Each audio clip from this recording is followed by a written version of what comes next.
Jangan lupa subscribe YouTube channel Metro TV News dan jangan lupa nyalakan notifikasinya.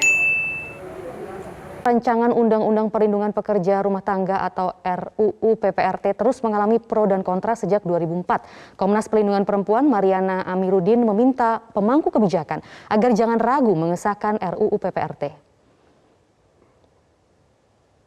Pada webinar dalam rangka menyambut Hari Pekerja Rumah Tangga Nasional kemarin, Wakil Ketua Komnas Perempuan Mariana Amiruddin menyatakan tujuan RUU PPRT ini untuk melindungi para pekerja rumah tangga sehingga tidak usah ragu untuk mengesahkannya menjadi undang-undang.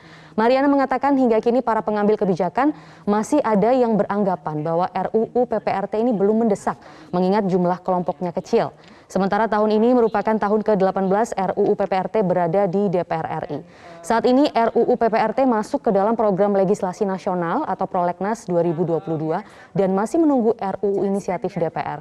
Sejauh ini 7 fraksi mendukung pembahasan RUU PPRT dan 2 fraksi lainnya menolak. Nah, kalau buat saya pribadi, ini belum penguatan dan penyadaran publik untuk memperkuat dukungan terhadap pembuat kebijakan di DPR RI agar tidak ragu dalam membahas dan mengesahkan RUU PPRT menjadi undang-undang yang melindungi para PRT kita.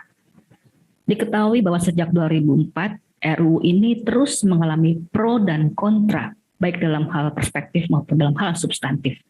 Hingga saat ini masih ada anggapan terutama di kalangan pengambil kebijakan dan pembuat undang-undang bahwa undang-undang perlindungan PRT masih dianggap tidak mendesak mengingat jumlah kelompok yang dianggap kecil.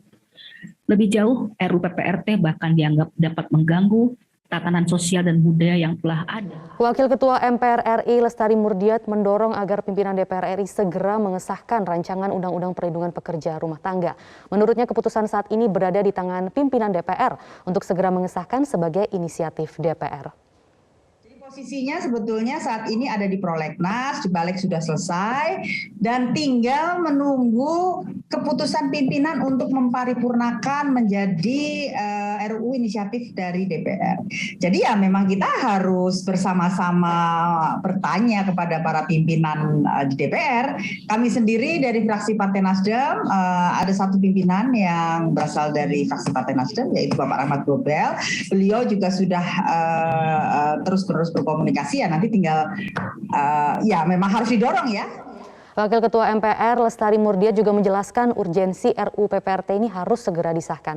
Politisi fraksi Nasdem itu mengatakan keberadaan RUU PPRT akan memberi kepastian bagi para pekerja domestik menghadapi beragam persoalan mendasar dan melalui RUU ini para pekerja dan pemberi kerja akan memiliki payung hukum yang jelas. Jelas bahwa saat ini kita belum memiliki payung hukum yang cukup kuat dalam konteks perlindungan PRT. Begitu lekat bahwa pekerja domestik yang menjadi bagian dari rumah tangga, membantu pekerjaan rumah tangga sebetulnya bagian dari keluarga. Nah, ini kan masih berlangsung terus sampai sekarang. Dalam konteks modern, situasi-situasi tersebut jelas pasti memang berbeda.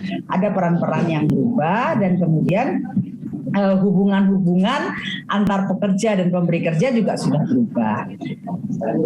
Tapi yang harus kita ingat adalah dengan perubahan yang terjadi, banyak hal yang kemudian berkembang. Antara lain misalnya, di sini pola kerja dan pemberi kerja tidak lagi seperti pola yang tidak semua ya, tapi tidak lagi seperti pola budaya yang dulu kita kenal.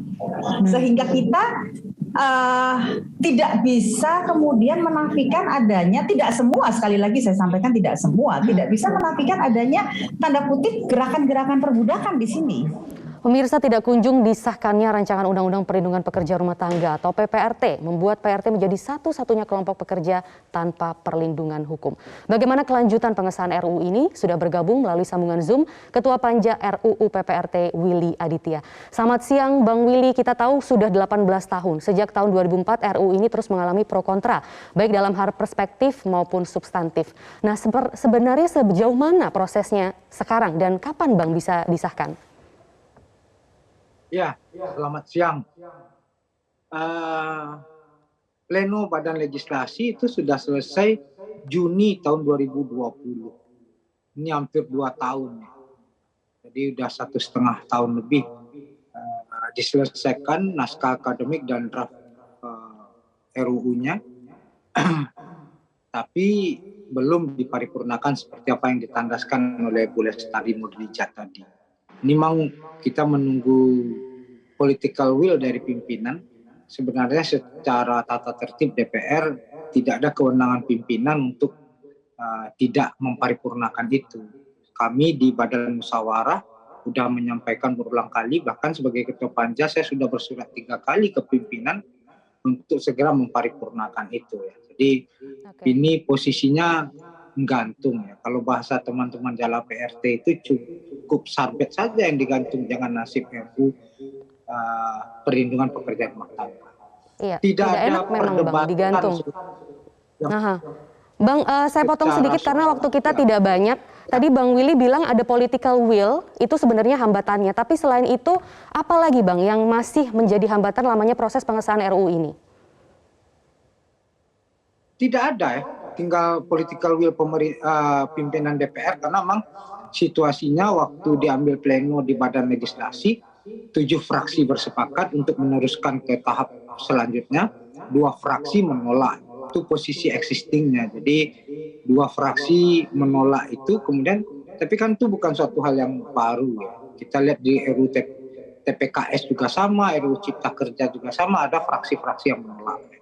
Itu suatu dinamika politik yang niscaya aja dalam proses penentuan pembuatan perundang-undangan. Baik, apa alasan 2 fraksi yang masih menolak Bang Willy? Satu alasannya fraksi yang menolak menganggap ini terlalu spesifik, takut untuk kemudian ada banyak RUU yang lain akan timbul. Nah itu yang kemudian sebenarnya lebih kepada generalisasi. Kalau dibaca substansinya itu selaku Ketua Panja kami membuat 2 klaster. Klaster pertama adalah hubungan yang langsung, yang kedua hubungan yang tidak langsung. Kalau hubungan yang langsung, misalnya rumah tangga yang langsung merekrut, seperti apa yang ditandaskan tadi oleh Bu Lestari, itu kita mengenal suatu pendekatan yang sosiokultural.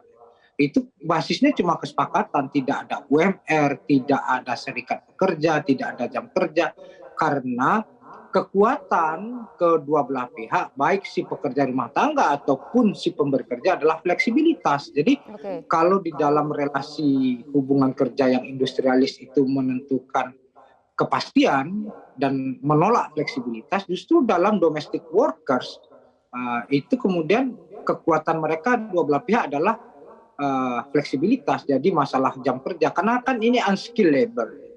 Karena dia unskilled labor, maka kemudian basisnya cuma kesepakatan antara kedua belah pihak.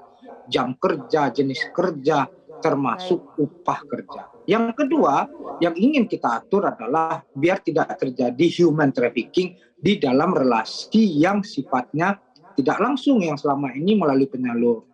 Penyalur kita ini bentuknya sekarang yayasan. Dan itu di provinsi izinnya. Nah, kita ingin kemudian pengawasan pemerintah dan kepastian hukum itu lebih ada. Maka kemudian bentuknya tidak boleh lagi yayasan, tapi harus badan usaha yang berbadan hukum.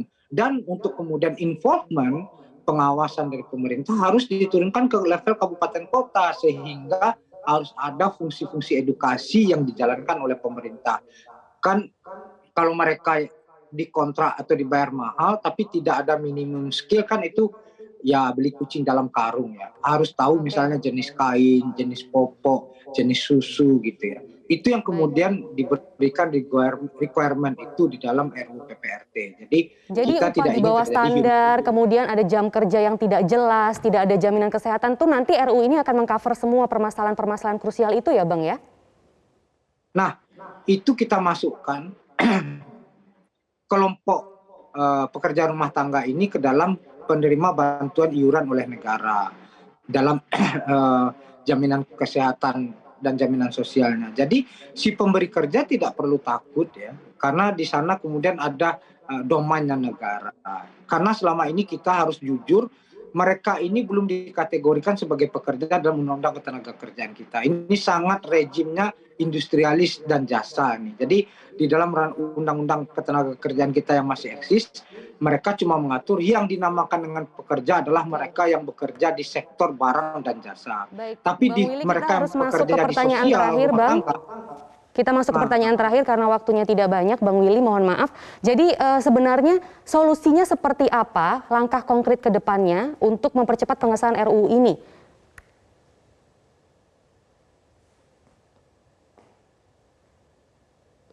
Bang Willy?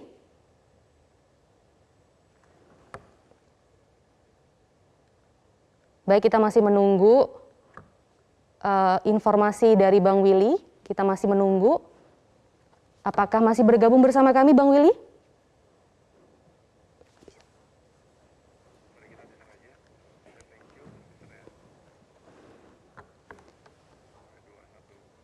Baik, kita harus akhiri dialog bersama Bang Willy Aditya, Ketua Panja RUU PPRT. Pemirsa,